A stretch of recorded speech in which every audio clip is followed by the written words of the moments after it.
In this video, we're going to talk about ashwagandha side effects, dosages, long-term use, how long does it take to get results, all sorts of stuff. Hi, I'm Dr. LeGrand. So diving right into it, let's talk about the ashwagandha side effects first. So ashwagandha has lots of benefits, but there is some side effects that you have to be really mindful when you're deciding to take something like ashwagandha. And one of the big ones that is interesting is that ashwagandha can increase thyroid functionality. Now you might be thinking, isn't that a good thing? Well, yes, depending on the person, because sometimes if you have thyroid issues, it can interact with all your thyroid medications if you're trying to improve your thyroid levels, but also if you have something like hyperthyroidism, then that is definitely a no-no. You should be taking something like ashwagandha because that already has increased levels of thyroid levels, and so therefore you do not want to be taking something like ashwagandha. Some other known things about taking ashwagandha, some other side effects, is it can irritate the GI tract if you are taking high doses of ashwagandha. So this can cause upset stomach. It can also cause vomiting, nausea if you're taking too high amounts of dosages, and we'll talk about that here in a second. Another thing that ashwagandha has shown, but it's very rare, but it is more anecdotal, is it has shown to damage the liver for people who've taken long-term use, but it's very rare and it's something that's anecdotal. There's not enough research around this. In fact, there's not a lot of research at all when it comes to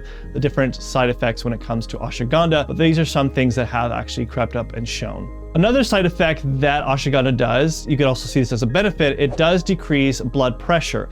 Now, someone who already has low blood pressure to begin with might be something you might not want to be taking if you have low blood pressure, and that can cause some other health concerns. So maybe you should be considering taking ashwagandha. Now, something that's interesting about ashwagandha that I see this as a side effect and something that I see a lot with my patients and myself included is ashwagandha is really beneficial of helping lower cortisol. Now, if you're someone who already has low cortisol to begin with and you are tired because you have low cortisol levels, taking something like ashwagandha can cause more drowsiness, fatigue, if that's something you are not needing to change in your body chemistry. So something to definitely keep in mind when you're deciding to take ashwagandha. The other thing I want to mention is when taking ashwagandha, there's certain people that probably should not take ashwagandha. And here's the list that I would suggest that you probably should not consider it, or definitely should be talking to your doctor if you're considering taking ashwagandha. Is the first, if you're pregnant, maybe you should be taking ashwagandha because it has shown in some research that has caused some miscarriages. So maybe you should be taking it if you're pregnant. Others is if you have hyperthyroidism, because ashwagandha has shown to increase levels of thyroid,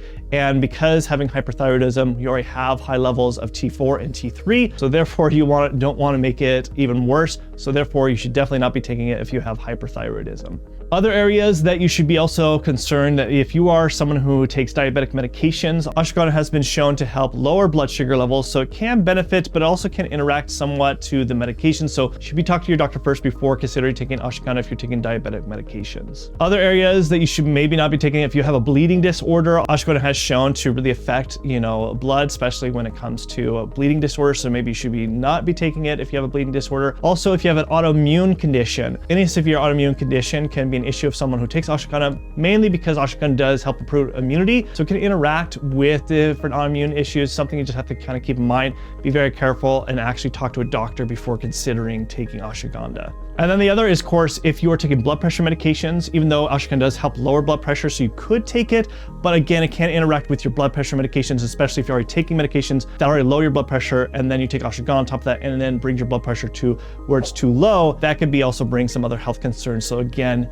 talking with your doctor first before considering it if you are taking blood pressure medications. Now, when it comes to ashwagandha dosages, this across the board, there isn't a lot of research, but there is some research out there that they, of course, have used different studies on and experimented with different dosages. And the most common variances, I've seen it where they've taken 125 milligrams a day in research and found it effective, to all the way up to 5 grams a day, which is a very high dose, I would say, of taking ashwagandha. So definitely there's a huge range when it comes to ashwagandha in the research, but what the most common usage of a day-to-day use that I see over and over again in a lot of different research, but also what other professionals use, is usually they'll recommend about 600 milligrams a day in divided doses. So doing 300 milligrams in the morning, 300 milligrams at night, or maybe during the day, depending on your needs. But I've also seen it where when it comes to more professional athletes, or also when you're trying to use ashwagandha to help with sleep, taking up to 1,000 milligrams a day is also can be really effective. So it definitely varies. So my recommendations typically when I am actually suggesting ashwagandha is to start out slow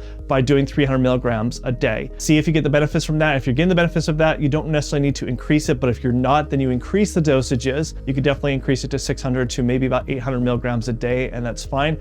But as always, check in with your doctor first to see what is going to be the best dosages for you. Now, if you're getting value in today's video, go ahead and hit the subscribe button, the bell notification, because we talk about everything about mental health, ADHD, and ways to optimize your brain. So hit the subscribe button. Now, when it comes to long-term use with ashwagandha, this is something I've asked a lot about, and there's definitely no concrete research out there that have done long-term studies, and so therefore it's really hard to see. Now, what a lot of professionals will recommend, what I've seen is anywhere from taking it for 3 months and then taking a break. But what I've also seen is people recommending taking it for a year and then taking a break. And then there's some people that said, it doesn't make no difference. From my experience, and what I recommend is use it for temporary use purposes, just like with any kind of herb. I typically don't want my patients to heavily rely on supplements. In fact, I want them to use food for more of their medicine and lifestyle changes than relying on just a supplement. So typically I will recommend using it for about 3 months and trying to make that adjustment. Now, if they find that's really beneficial and they want to continue using it, I'll tell them to take a break about 2 to 3 weeks and then do it for another 3 months. And that way your body doesn't get adapted to it. That is just something that's just to keep in mind. The other thing is, how long does it take to actually see results when you are taking something like ashwagandha? Now, this does vary. Research has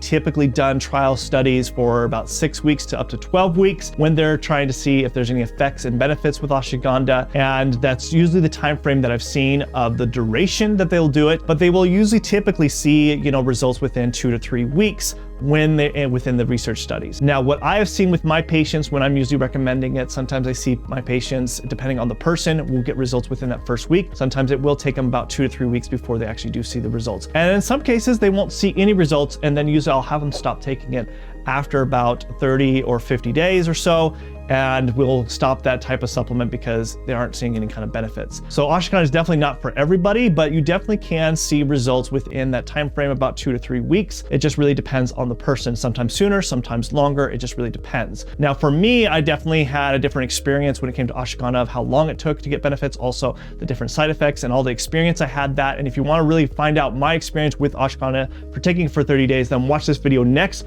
so you can find out all about that right in this video, and I'll see you in the inside.